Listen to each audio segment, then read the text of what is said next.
Hello বন্ধুরা, আজকে আমি মটন বানাবো। দেখেন, মটন কারি। ঠিক আছে, একটু এগুলো খালি ধুয়ে রেখে দিয়েছি। এখন দেখেন আমি মশলা দিচ্ছি মটনে। প্রথমে আমি নুন দিচ্ছি, ঠিক আছে, নুন দিয়ে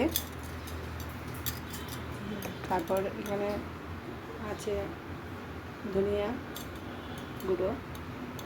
ঠিক আছে, ধনিয়া গুঁড়োটা আমি একটু বেশি করে দেবো।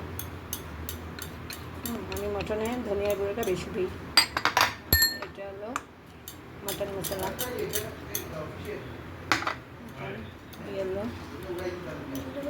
Yellow powder. তারপর এখন দেখেন লঙ্কার গুঁড়ো, কাশ্মীরি লঙ্কার গুঁড়ো। ঠিক আছে, এখন জাস্ট আমি এটাকে অয়েল দেবো। অয়েল দিয়ে মেখে রেখে দেবো, 15 মিনিটসের জন্য রাখবো।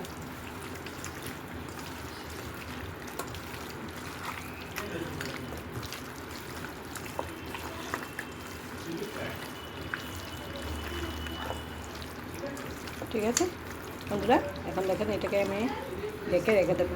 এখন বাকিগুলো রেডি করবো, কেমন করবো। পেঁয়াজগুলো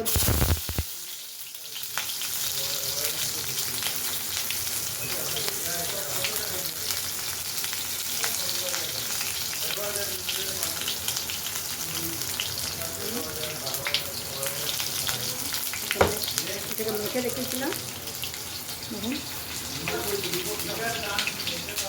এটাকে মাখা হয়ে গেছে।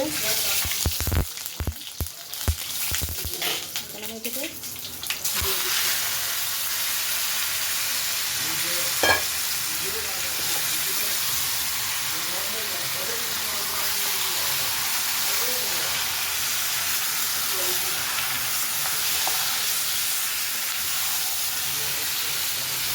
ঠিক আছে বন্ধুরা, এখন এটাকে করতে দিতে লাগবে 10 মিনিট।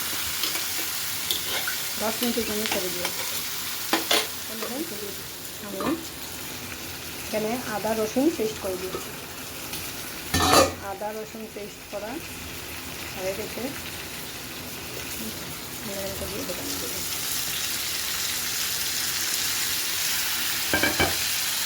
যেহেতু এটা হয়ে গেছে, তেলটা ছেড়ে দিচ্ছে, আমি আলুগুলো দিয়ে দেবো এরকম করে। আর ভাজতে দিলাম না, সময় কম আছে। আপনারা পারলে এটা ভাজেও আলাদা করে দিতে পারবেন, আসতে না মানুষ সময় দেবেন। মানে দিলে দিয়ে দিচ্ছি, সিদ্ধ হয়ে যাবে। এখানে এটাকে ঢাকনা দিয়ে দেবো, আর একটা টমেটো দিয়ে দেবো। বন্ধুরা, এখন দেখেন আমি টমেটো দিয়ে দিচ্ছি। 2টা টমেটো দিচ্ছি, ছোটো ছোটোই ছিল, এটা দিয়ে দিচ্ছি। এটাতে অল্প জল দেবো, দিয়ে এটার মধ্যে দিয়ে ঢেকে রেখে দেবো।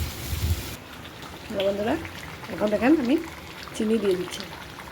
অল্প জল দিয়ে দিয়েছি, এটার মধ্যে। এখন এটাতে অল্প ঘি দিয়ে দেবো। দেখেন ঘি, যেহেতু আমি সম্বাসে গরম মশলা দিয়েছিলাম, দারচিনি, তার জন্য আমি দেবো না, এখন আমি ঘিটা দিয়ে দিচ্ছি। ঘি দিয়ে দিলে একটা সুন্দর গন্ধ উঠবে।